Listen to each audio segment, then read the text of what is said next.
Input and output in Python.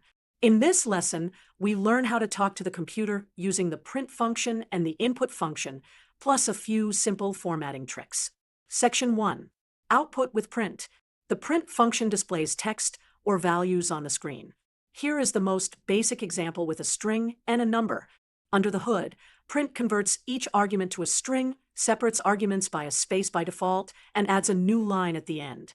We can customize the separator and the ending. Customize the separator with sep, and customize the line ending with end. Section 2. Input with input. The input function prints a prompt and waits for the user to type. It always returns a string. To get a number, convert the string using int or float. You can also combine the conversion with input in one line.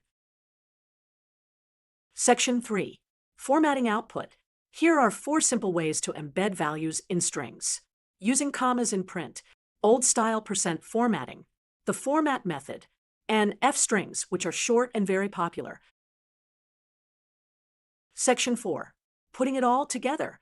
We will ask for a name, then 2 numbers, add them, and print the result with an f-string. Then we will run it once to see a sample interaction. Summary. Use print to display information. Use input to read what the user types, and convert it to numbers with int or float when needed. Use f-strings for clean formatting. Practice by changing prompts and trying your own calculations. Great job!